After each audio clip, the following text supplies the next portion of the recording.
मैं Farid Ahmed Social Democratic Party Delhi state का treasurer हूँ।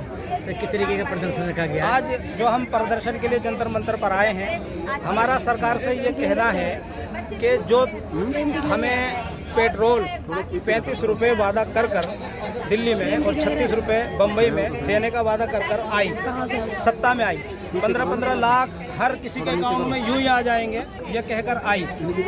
उसके बाद आज हालात ये हैं कि तेल 100 से ऊपर कर गया बात, और LPG जो है वो 950 रुपये हो गया, और आज भी यानी 10 रुपये 5 रुपये तेल पर ऐसे बढ़ रहे हैं जैसे आम बात हो गई। और जब हम सरकार से सवाल करते हैं तो सरकार कहती है कि ठीक है, हमें जो है ज़रूरत है अपने सड़कें बनवाने के लिए और रोड पे काम कराने के लिए, हमें पैसों की ज़रूरत है, इसलिए हम लोगों की जेबें काट रहे हैं। ये कहना सरकार का बिल्कुल गलत है। मुल्क को चलाने के लिए, मेरे भारत को चलाने के लिए जिन चीज़ों की ज़रूरत है वो मौजूद है भारत में।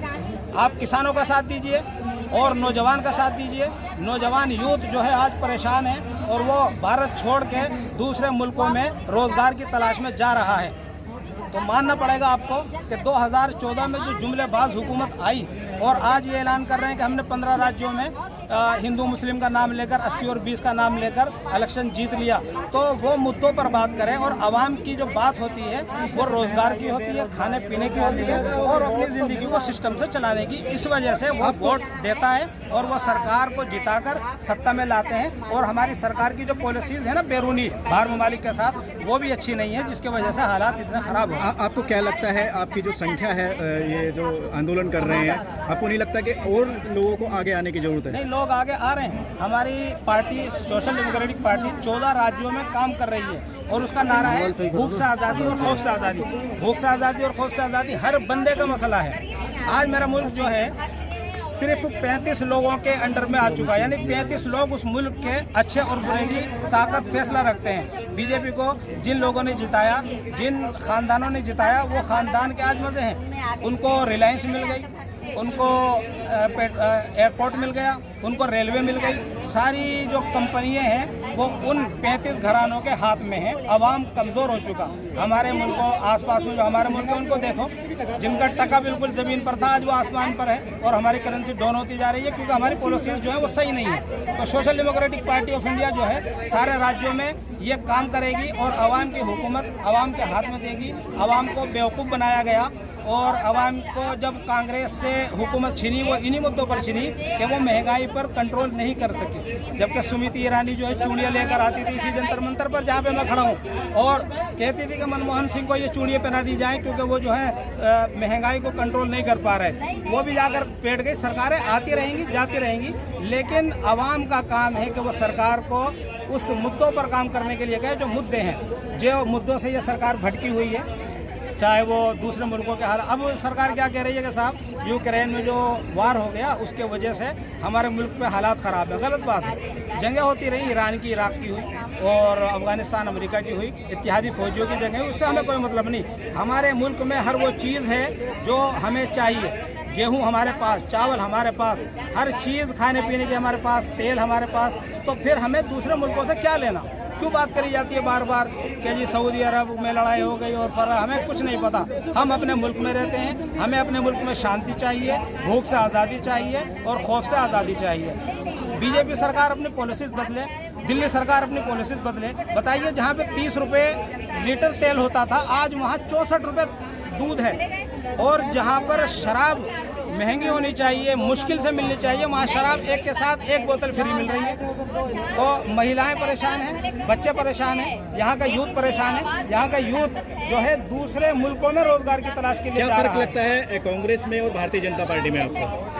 ऐसा है कि सरकारें तो यहाँ पे जो भी आई उन्होंने आवाम को खसोटा, आवाम की जेबें ढीली करी।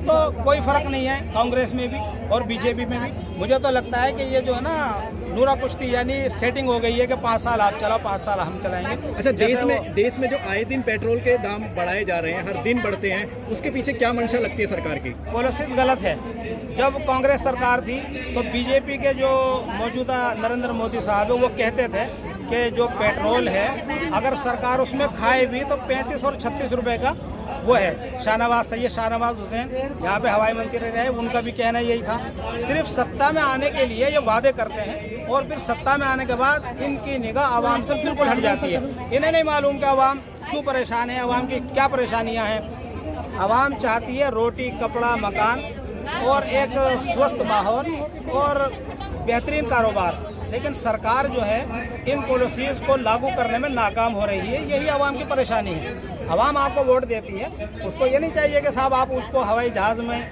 हमारी ट्रेनें, हमारे लोकल ट्रांसपोर्ट सही रहे, बस ये हमारे मुद्दे होते हैं और इसमें सरकार फेल हो रही है। तो बस मैं आपसे यही मीडियम के माध्यम से यही कहना चाहूँगा कि सरकार जो है बीजेपी होश में आए, नहीं तो फिर हम उसको होश में लाने का काम करेंगे। हम ये मुल्क गिर आंदोलन छेड़ेंगे महंगाई के ताल्लुक से, और हम सुष्मिता ईरानी को जगाने आए हैं, सुषमा स्वराज को जगाने आए हैं। बीजेपी के वो नेता जो महंगाई पर बहुत आप बगौला हो जाया करते थे, वो कहाँ है? क्योंकि महंगाई जो है चरम सीमा पर है इस वक्त। सोशल डेमोक्रेटिक पार्टी की तरफ से मैं ये ऐलान करता हूँ कि अगर सरकार ने अपने पॉलिसी में नियंत्रण नहीं करा और महंगाई पे कंट्रोल नहीं करा तो हम मुल्क भर एहतजाज करेंगे। क्या उद्देश्य है इसका? अभी जिस तरह से पेट्रोल, डीजल, रसोई गैस आदि में कीमतों में बढ़ोतरी हुई है, इसका सीधा असर ट्रांसपोर्टेशन में जब भी महंगाई बढ़ती है तो सीधे रसोई पर इसका असर पड़ता है।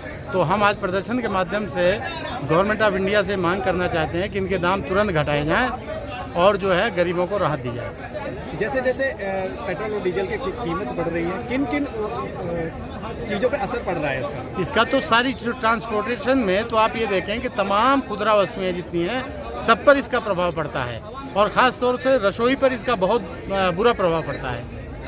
महिलाओं के ऊपर किस तरह से? रसोई की जिम्मेदार तो महिलाएं हैं। आप देखें उनको तो सबसे ज़्यादा दिक्कतें झेलनी पड़ती हैं, और हमारी सरकार प्रचार के लिए तो उस महिला का भी इस्तेमाल करती है जो बेचारी आज भी चूल्हा जलाती है। और पेट्रोल पंप पे आप देखें प्रधानमंत्री जी की होर्डिंग में एक महिला का फोटो दिखाया गया, आप लोगों के माध्यम से पता चला कि उसको तो आज तक बेचारी को उसमें सिलेंडर ही नहीं है, वो आज भी चूल्हा जलाती है, जिसका फोटो दिखा के प्रचार किया जा रहा है। क्या कारण है जो दिन पे दिन महंगाई बढ़ती जा रही है? हमारी सरकार की नीति जो है वो किसी भी हालत में अच्छी नहीं है। देश का सारा धन चंद घरानों को देना चाहती है और गरीब को गरीब करके, लाचार करके, मजबूर करके ये हम पे हुक्मरान रहना चाहते हैं। कुछ लोगों का मानना है कि यूक्रेन की वजह से ये जो रेट बढ़ते जा रहे हैं पेट्रोल डीजल के। नहीं, यूक्रेन की वजह से रेट बढ़ने का तो कोई मतलब नहीं है, क्योंकि यूक्रेन से हमारा ऐसा कोई व्यापार नहीं था जिसकी वजह से कि हमें इतना ज़्यादा फर्क पड़े। ऐसे लोगों के लिए क्या कहना चाहते हैं? जब कांग्रेस की सरकार थी तो सर पे सिलेंडर ले लेके घूमते थे, क्या कहना चाहते थे? आपके माध्यम से मैं ये 2-3 चीज़ें याद दिलाना चाहूँगा। ये सिलेंडर लेकर आने वाले, और ख़ास तौर से सुषमा जी तो हमारे बीच में नहीं रही, इसलिए उनका जिक्र नहीं करूँगा, लेकिन स्मृति ईरानी जी हैं, मैं उनसे आपके माध्यम से कहना चाहूँगा अगर उनका ज़मीर ज़रा भी जिंदा है तो वो चूड़ियाँ जो किसी दूसरी सरकार के लिए जो 70 रुपये का पेट्रोल था उस वक्त जो है लेकर घूम रही थी, तो आज तो 100 पार है, वो चूड़ियाँ मेहरबानी करके भारत के प्रधानमंत्री जी तक पहुंचाने की कोशिश करें अगर उनका जरा सा भी ज़मीर जिंदा है तो। अच्छा, जिस तरह से आप ये प्रोटेस्ट कर रहे हैं, आपको नहीं लगता कि बड़ी पार्टियों को भी रोड पे आना चाहिए महंगाई को लेकर? हाँ, बिल्कुल आना चाहिए, बड़ी पार्टियों को भी आना चाहिए। पार्टियाँ आए ना आए लेकिन जनता जरूर आएगी। कब? जनता को अवेयर किया जा रहा है, जनता तक ये महंगाई की मार पड़ रही है, जनता जरूर आएगी।